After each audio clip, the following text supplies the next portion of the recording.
Welcome to the ever-evolving romance with snowboard gear that is the good ride. I'm James Beastie, and this is the Telos Backslash 2026. It's a board I've loved in the past, and spoiler alert, love even more now that it has some D3O, a little more chatter absorption in comparison to past models, a slightly tweaked shape, but still that same great short wide personality that has amazing pop, decent float in powder, fun to butter, fun to play around, and rides a lot bigger than you would think for this 148 size. I didn't put a lot of time on this because I've ridden this a lot in the past. While the shape is slightly tweaked in the nose and tail, it feels very much like the same ride in the past. So I focused the limited time I had on the Lemurian Carbon and the Telos, which I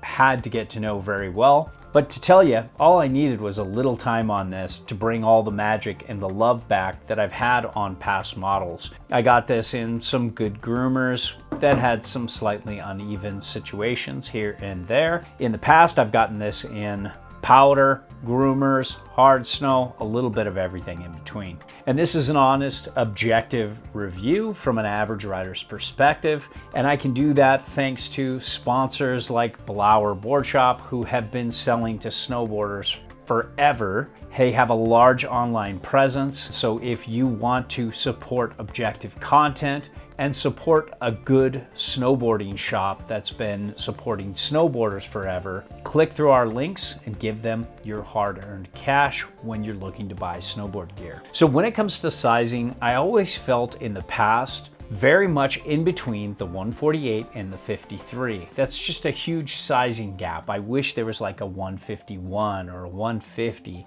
That might be my perfect size.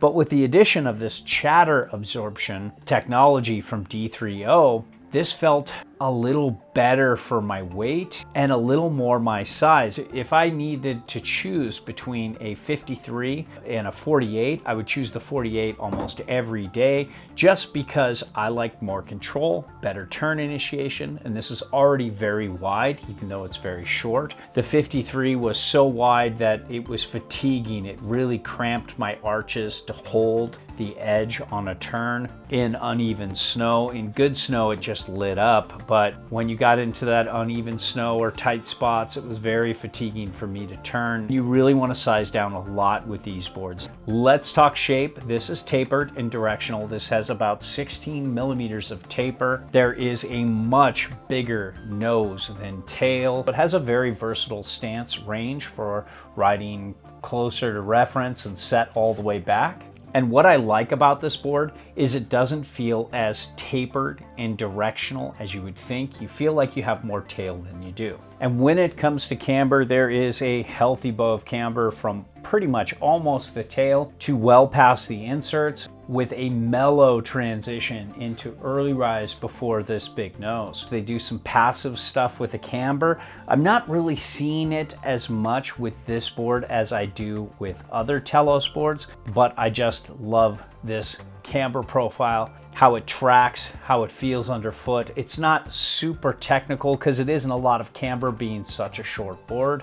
So I think a committed intermediate on up to an expert could have a blast with this, and it's not going to be boring at any ability level. It's very stable to 1 foot and flat base, and it's not terrible skidding turns. When it comes to edge hold, there is a slight disruption. It's very subtle, very mellow, but very effective. And while it's not a full-on hard snow specialist, it's very competent. If you see hard to icy snow on occasion, you could do a lot worse. Let's talk Backslash flex here. It still has that same kind of medium, bordering on medium stiff flex. It's a little softer in the nose, much stiffer in the tail. And then overall, it's just got a lot of energy, a lot of pop. But yet, with the D3O and this overall construction, it's a lot more damp, a lot better in hard uneven, soft uneven snow than you would think for a board this short and this wide. Usually these are bucky, bouncy little messes in uneven snow. This is manageable, and I like the addition of the D3O. It seems to help dampen up the ride and reduce chatter. For a short wide of this type with this much camber, it's a pretty easy board to butter, and it has a lot of easy to access pop, and I really enjoy its overall flex personality. This is the kind of board that you just don't have to ride on the mountain either. You can take this in the pipe, you can hit some kickers with this. This really tracked well into little side hits and was really fun to launch off. It was in the past too.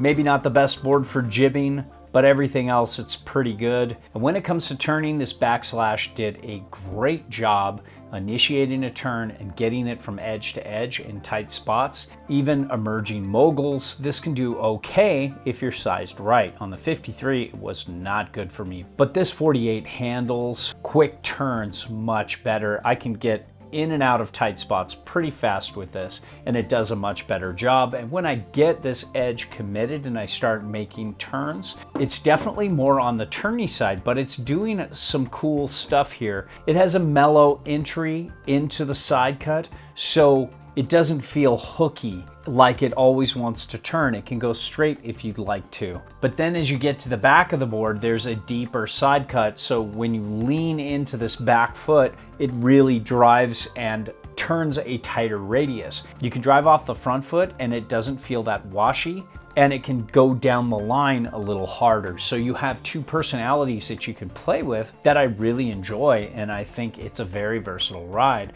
If you center weight it, it's a little more balanced, but overall, you can play around with a wide variety of radius turns, and the spring out of the turn, this flex personality that we talked about already, along with this camber profile that really enjoys a good carve, is very satisfying for a little board like this, and I had a lot of fun turning this. And when it comes to the bases, these are very good bases. I love the glide. Thank you for waxing it, Levi. That was above and beyond. Most reps don't wax the boards that they hand off to me, so it made my life a lot easier. This has great glide, it's easy to repair. It's a very good base, maybe not the top of the top, but way on the upper tier end for sure. You can do a lot worse. Now, I didn't get this particular model in powder, but I did get a very similar model in powder in the past, and this floats very well for a short wide. It's not bad if you're looking for a short wide one board quiver. As long as you're not going super deep with this, this will be just fine. And overall, I loved the Backslash in the past. It was a good ride favorite. It's still a good ride favorite. It's just a little bit better now with this D3O. It altered the ride enough to make it a little less bucky, a little less bouncy. It feels a little less like a short wide than it used to, but it still has all that pop. It still has that dynamic, fun turning experience. It's still fun to butter and play around with, get some air with, and it's a very versatile one board quiver, short wide kind of ride. I do wish they had a size in between the 48 and the 53. I hate seeing boards go up 5 centimeters at a time. I wish they'd flesh out this line and give people more options. But as it stands right now, I'm sad I have to give this back. Let's just put it that way.